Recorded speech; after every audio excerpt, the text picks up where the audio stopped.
O cara tem brasileiro, né? Mas a colocação dentro da PNL não é correto, não seria correto dizer eu estou depressivo, eu faço depressivo. Na verdade, o importante não é como você diz, é o que você convida o cliente a pensar. Né? Na verdade, o cliente, nós vamos ver isso no metamodelo.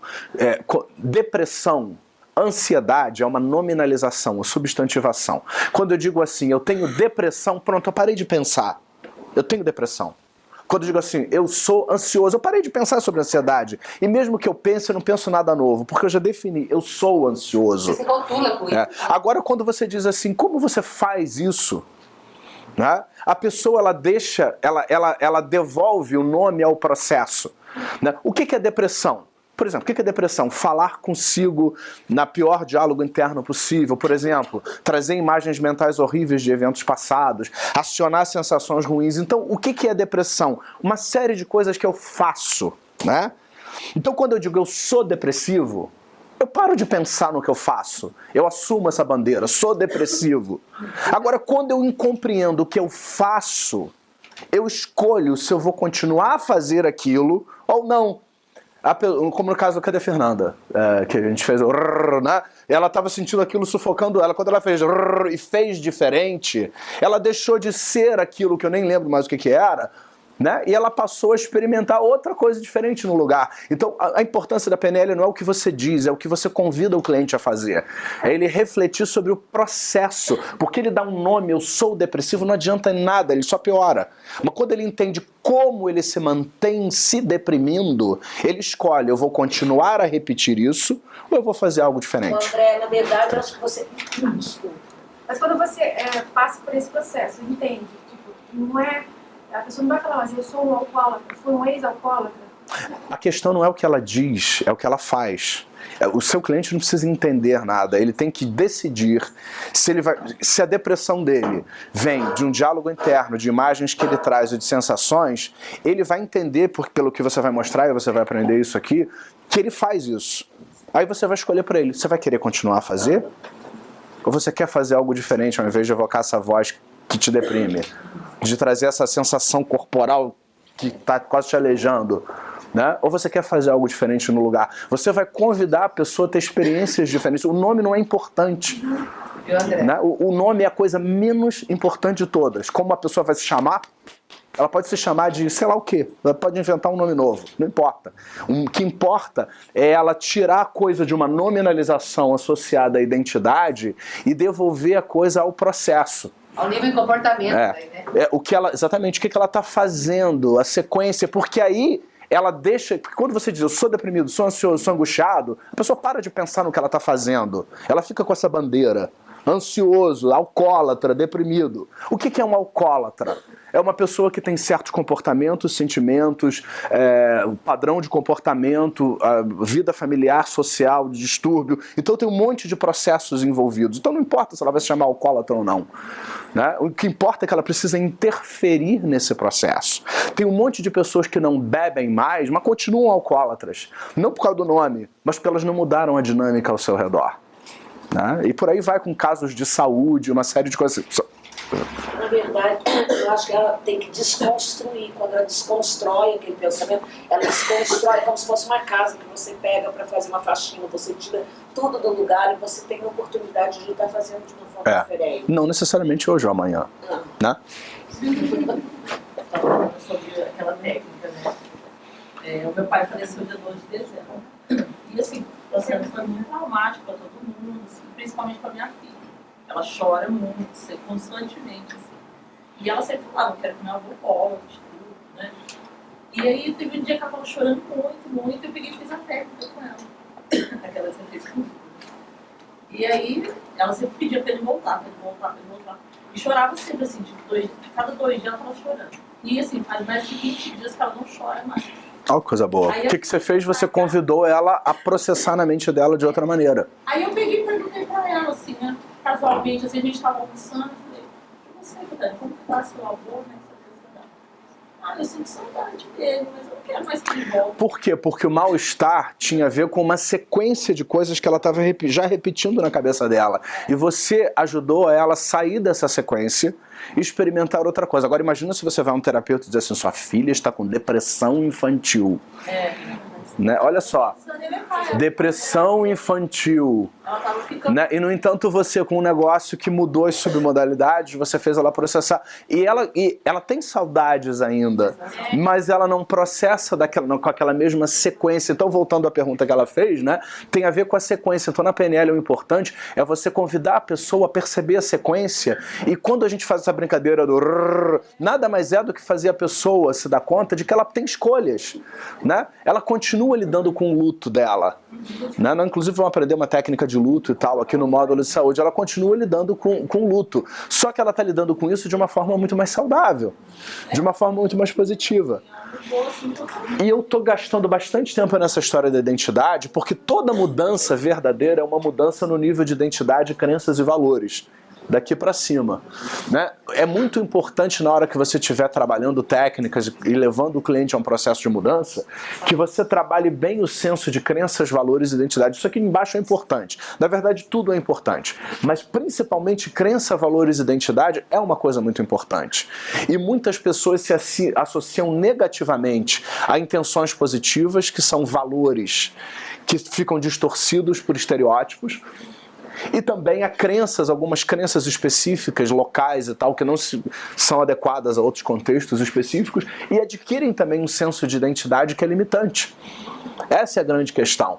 Então, na verdade, você botar uma bandeira, né, a questão não é nem se você chama-se deprimido, ansioso, qualquer coisa assim, não é essa a questão. É que você precisa pensar sobre o que você está fazendo.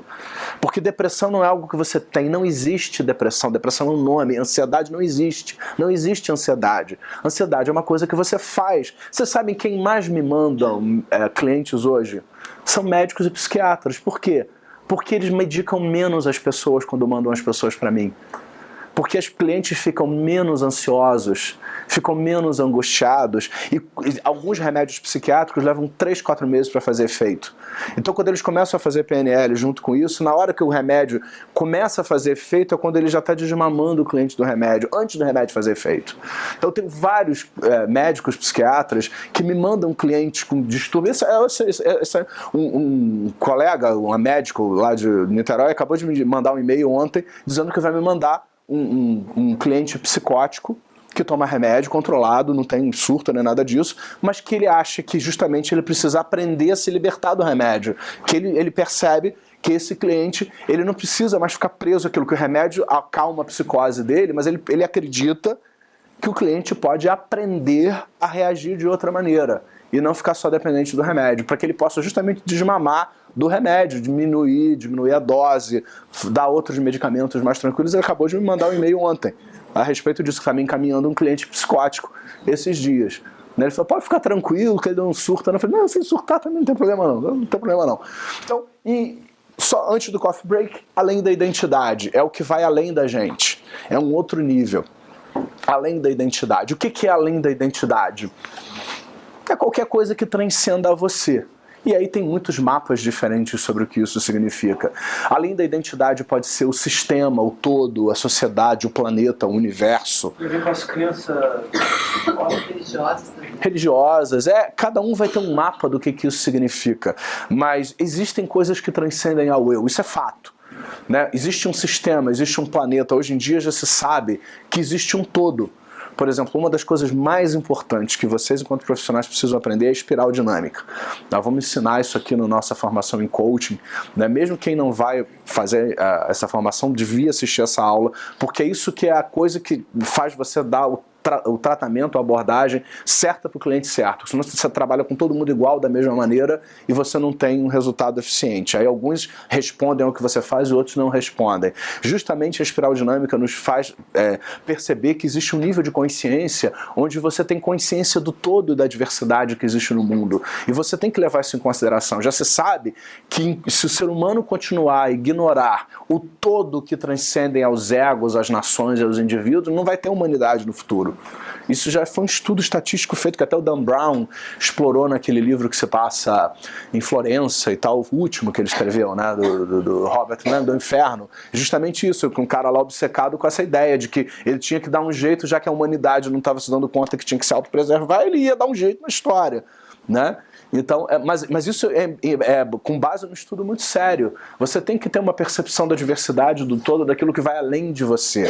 Existe uma coisa que transcende ao ego, que transcende a pessoa. E existem outras coisas, talvez, para outras pessoas em outros níveis. O importante é, você não vai dizer o que existe além, né? Você vai deixar que a própria pessoa descubra dentro dela o que ela acha que existe além disso. Então, esses são os níveis e todos se interpenetram. Aquilo que vai além da gente influencia quem a gente é, que influencia o que é importante, o que a gente acredita, que influencia o que a gente faz dentro da nossa cabeça, que influencia os nossos comportamentos e ações, que influencia como é que você flui nos ambientes. E justamente a sacada dos níveis neurológicos, que depois do Coffee Break eu vou começar a trabalhar com vocês, com uma demonstração, justamente algumas pessoas aprenderam comportamentos ótimos, mas não desenvolveram capacidades. Então tem pessoas que... Eu acho muito interessante, lembra que eu falei a coisa do falar em público, que nós vamos ter o curso no final do ano e tal? Então tem um monte de gente que faz curso de oratória, né? Aí faz aqueles cursos de oratória, como falar em público. A oratória desenvolve algumas capacidades e alguns comportamentos, mas não desenvolve outros, que tem a ver com senso de identidade, que tem a ver com outras coisas. Então eu conheço um monte de gente que fez 10 cursos de oratória, sabe tudo, pode dar o próprio curso de oratória, mas não consegue falar em público. Eles até sabem o que eles têm que fazer, mas não desenvolveram outras capacidades que eles precisam desenvolver para impactar pessoas, para chamar a atenção do público, para manter a atenção do todo, né? Vocês vão aprender aqui, como é que o André consegue fazer com que todo mundo fique olhando para ele? Vocês acham que eu nasci assim? Imagina, eu sempre dei palestras, mas eu não nasci assim. Eu aprendi coisas. A sala é dividida em 4 quadrantes. 4 quadrantes têm líderes, pessoas que olham mais para mim. A todo momento eu estou olhando para os 4 quadrantes e fazendo contato visual com pessoas nos 4 quadrantes. Isso é uma das capacidades que você aprende no Trainers Training e que você não aprende no curso de oratória. Né? É uma entre muitas capacidades, né? Âncoras espaciais e tal. Então não adianta você aprender a botar a voz, a impostar a voz e a falar se você não tem a capacidade de lidar com autoestima e resolver coisas sobre como você se vê no nível da identidade e tal. Você pode aprender todas as técnicas de falar em público, você não vai falar em público, não vai cantar, não vai falar inglês. Eu conheço um monte de gente que é formado em inglês, que tem certificado do Oxford, Cambridge, e não fala inglês nem metade do que eu falo, né? Então, não adianta só o papel. Eu conheço um monte de gente que jura que é trainer em PNL e não sabe metade dessas coisas aqui que a gente trabalha. Então, na verdade, você tem que alinhar tudo isso. Essa é a história que o Robert Dilts começou a trabalhar. Que quando você, inconscientemente, a partir de agora, alinha todos esses fatores, quando pensa em desenvolver alguma coisa na sua vida, isso vai fazer com que seja mais fácil uma sinergia de resultados. Então, não adianta eu ter um senso de identidade sem valores e crenças que apoiam. Não adianta eu acreditar em coisas se eu não ajo de forma consistente. Não adianta eu agir se eu não uso a melhor capacidade mental. Muitas pessoas agem para tentar se livrar da depressão, mas não aprendem a capacidade do rrr. Então elas agem para tentar mudar a depressão e não mudam a depressão, né? Mas quando elas aprendem a capacidade de mudar as submodalidades, rrr, elas mudam tudo, tá? Então, 15 minutinhos de coffee break até às 11, né? E nós voltamos para... Deixa eu falar uma coisinha rapidinho, que assim, foi meio que falha nossa, né? Ontem era para eu ter dado as boas-vindas para o Jorge.